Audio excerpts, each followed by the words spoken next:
why should I pay a digital marketing agency to do work for me? Which I think is sensible. I always like to ask, why am I paying this person to do this thing?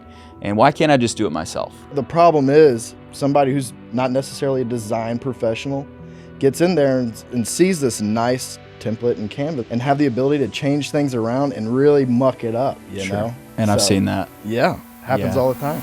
Welcome to the Neon Buzz, where we offer marketing advice for oral, aesthetic, and other elective healthcare professionals. Sit back and relax while we share our digital marketing secrets to help you grow your practice. Hello and welcome to the Neon Buzz. This is Dr. Kyle Fagala, and oddly enough, I'm not on the Digital Orthodontist Live. I'm on the Neon Buzz. Is it the Neon Buzz or just Neon Buzz? It works as both. Okay, because the sign doesn't have the, but then the card does. That's neon sign limitations. Oh my gosh. Okay, well, it's fine. It's all good. I have loved the podcast, what you guys have been doing. You're a natural on camera, so I'm excited to be joined by you, which this is Curt, and it says it right there underneath him, Creative Director of Neon Canvas. I think previously I called you a creative maven or something, a graphic design specialist. I don't know. He's all of the above. Very, very talented guy and a great hang always. And what I'm going to do today with you is bring you some objections from orthodontists like myself who wonder, why should I pay a digital marketing agency to do work for me? Which I think is sensible. I always like to ask, why am I paying this person to do this thing? And why can't I just do it myself? Okay, so let's ask you some objections. I've got one here because I think the topic of design comes up occasionally. And we do have tools now that make it a little bit easier than, let's say, 10, 15, certainly 20 years ago. Canva is one of those things. I actually suggest that people use Canva. I use it a lot. I kind of love it. Basically takes Photoshop and makes it easier for the common man or woman. And so let's talk about Canva as a sort of DIY platform. What are your thoughts on Canva? I mean, I think Canva's great. I think it serves a purpose, but it's not a good sole purpose, like one-stop shop for what you need for marketing. You know, you're limited to what Canva offers. And a lot of times stuff looks good, but you don't have much control over it, you know? And it is possible that somebody else is using the exact same thing. So there's customization constraints with using Canva as opposed to using a professional designer that can manipulate, change every aspect of the design to fit your liking, whereas Canva has limitations and is usually operated by somebody who's not a design professional. Right. So they can get in there with a nice looking template and have the ability to change things around and really muck it up, you know? And I've seen that. Yeah, happens all the time. We actually just received a cease and desist from Canva Incorporated, so this is good. I'm just kidding. The thing is, like, it's what, probably $20, $30 a month to have, and I think it's good for, like, I don't know, and you'll tell me, but like flyers and simple things around the office, and and I guess I would say this is that some people have a sort of aesthetic eye or design eye where they can tell the difference between what's good, great, and terrible, and some people don't. And so I think one thing, if you're going to use Canva, in my opinion, would be to find someone that has that eye for design. But no one's going to have as good of an eye for design as someone who does it for a living. Like, surely we can all, say that sounds reasonable. And so how would you recommend that an orthodontic office use a tool like Canva? Yeah, just like you said, for smaller, kind of less important things, you want something to look good, an office flyer, a sign in the flyer, but even you could use it for social media. If you had, let's just say, for instance, I don't even know if anybody does quotes of the day type stuff, but something that simple, you can grab something from Canva, make it the colors that you want, pick the font that you want, and just use that over and over and over. And it would look great, But the problem is somebody who's not necessarily a design professional gets in there and sees this nice template in Canva. They're like, I want to change the color to this of the font. And then it contrasts with the background. And they say, let's add a photo into it. And the photo's not cropped appropriately or has bad lighting, and Or it's pixelated, which you know I can't stand for. right. You want 3,000 pixels by 3,000 pixels. I do have a reputation around the office for needing, it's actually 4,000 pixels is my preference, but I need things to be 4K or greater. And that's just not standard, but people do it for me.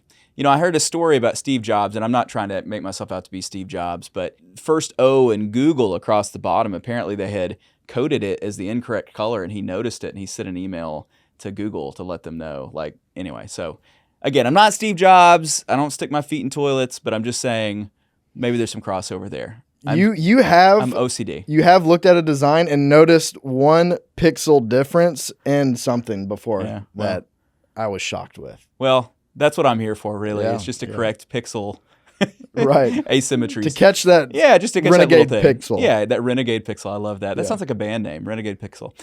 Anyway, so kind of coming back to the point here. Let's see. What's another good question? It's not on the sheet, but I'm going to ask you anyway. What about when it comes to creating your logo? This comes up quite often, is that what it costs to have a professional do this? Yeah, let's just put it in the range of thousands of dollars, somewhere in that range. Why not have it designed on 99 Designs for $99, or use Fiverr anywhere from $5 to $150 or something like that? Like, what's really the big difference when it comes to logo design? For the most part on these, it's a library of vector graphics that can work as a logo, and you get sent them, And I've done an experiment to where I've prompted Fiverr to create a logo for an orthodontist and create a logo for a donut shop. And I got the same logo mark for each one.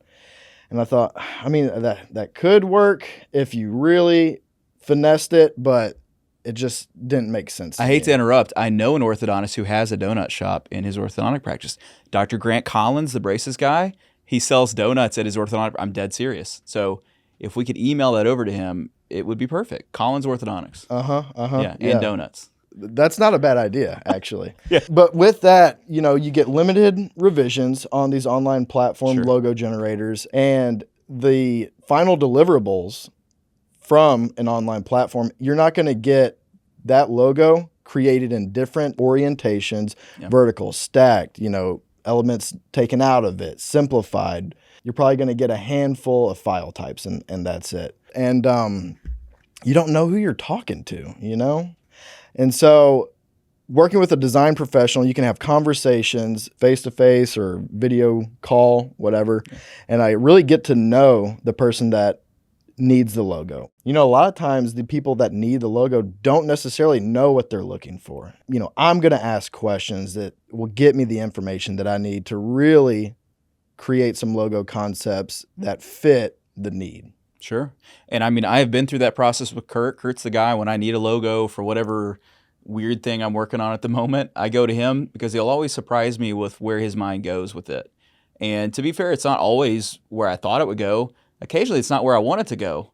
And so we'll, at that point, collaborate to get it somewhere different. But without exception, it's always better than what I would have been able to come up with. Had I gone to, Canva and tried to do it myself, which I actually did for a friend. It's just sort of, I told you this the other day, just for fun. It was like, he needed a logo, and I was like, I can do that for you. And because I knew he didn't need it to be the most amazing thing. It didn't need to win awards or anything. And I did it, and at the end of it, I was like, it was okay. It wasn't that great. Maybe it was as good as something from 99 Designs, but it's not as good. And I think this is a conversation that will come up in a lot of these objections is it's a question of opportunity cost. The amount that you will spend on a brand or a logo is relatively small in the greater context of how often it shows up. Your brand, your logo, that is your visual footprint in the entire digital world, on social media, on your website, on Google when it pops up. It'll be on your t-shirts. It'll be on your coffee mugs. It'll be on whatever thing you print up, your Frisbees, your inflatables for the summer pool parties. Like, it's going to be on so much stuff. And you're making a decision to spend $150 versus a couple thousand to get something better that fits you more uniquely and that allows you to speak in a better way to your prospective audience.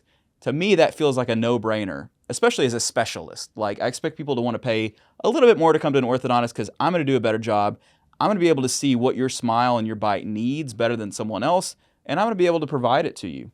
and avoid issues and pitfalls and all that sort of thing. One thing we haven't gone into yet, just to be clear, is I don't think people realize that a logo is just not like a moment in time that something is designed. It's something that is a jumping off point for a whole lot of design that goes down the line. And actually for clients, we'll create a sort of brand guide a lot of times, and that will inform how the website looks. And I mean, there's a whole lot that comes out of that little discovery. Like, it's one of the first things visually that we do, but talk a little bit about that. Maybe some things you would miss out on continuity wise if you have someone else design it. Yeah. Well, I think it's good that you touched on the logos supposed to be timeless, and a lot of times these online platforms fall into these trends, these like fast changing trends that may look all right now. Everybody's doing them, but they're going to be completely outdated 4 years from now. And that happens a lot, and that's something that a good designer will avoid, is what's trendy now that's probably not going to be trendy in a few years. Right. So one thing I want to end with is I had this conversation with Emily about content writing, and I remain an advocate for people doing their own thing and being, efficient and putting people in the positions of, like, in our office, if you have a marketing coordinator, like, he or she should be able to do certain basic tasks, because sometimes you need it right then. And maybe outsourcing that to a graphic designer doesn't fit the timeline. Or maybe it's just like not that important that a graphic designer, puts his or her, unique stamp on that thing. No offense. And so I guess what I'm getting at is, while I accept the degree to which a graphic designer, an expert, a specialist in this is important, I also accept that there's probably a healthy balance between orthodontic practices doing some of their own work and at the same time augmenting it with the work of an expert, and then also kind of collaborating. So that's kind of a complicated objection and question, but I guess tell me some examples of how orthodontic practices and a graphic design expert can work together. What we've done with clients before is create branded templates that we work through with the client to know, like, we need to allot the space for this, and there needs to be a photo that goes here.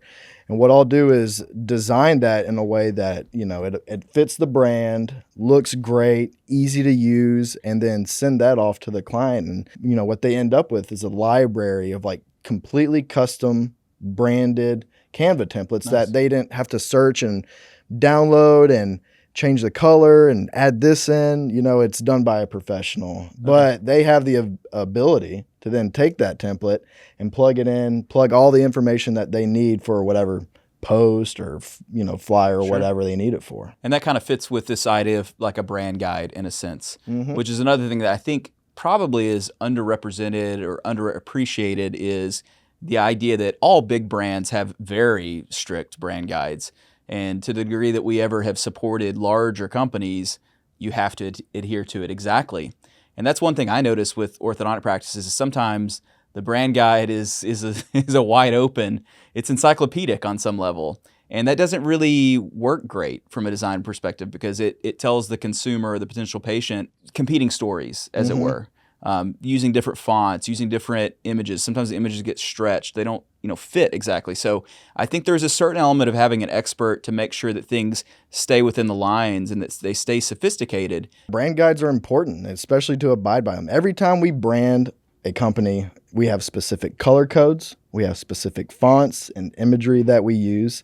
And if it's inconsistent across different platforms, it just shows a lack of attention to detail. Yeah, or a lack of awareness of those rules. Like, to me, I'm thinking of, like, in orthodontics, like, there's certain parameters or certain rules or certain understood, I should say, standards that sometimes you see an orthodontic case treated by somebody without that training, and you're thinking automatically, well, that's not an orthodontist. Like, you can tell the difference. And the consumer, the patient, the normal person, the laywoman, they don't know. And so I think that's kind of what I'm getting at with this idea of the specialization that comes with being a graphic designer for 17 years. Of course it's going to be better. And of course, yeah, it'll cost a little bit of money. But I think on the topic of graphic design, on logo design, on branding, and all that encompasses, I think it's the same conversation as a lot of these digital marketing objections. Could you do it yourself? Yeah. Should you do it yourself? Sometimes, but most of the time, probably not. And is it worth it to work with an expert? I think so. Neon Canvas employs, was it 5 or 6 full-time graphic designers? This is all they do. They're really good at it.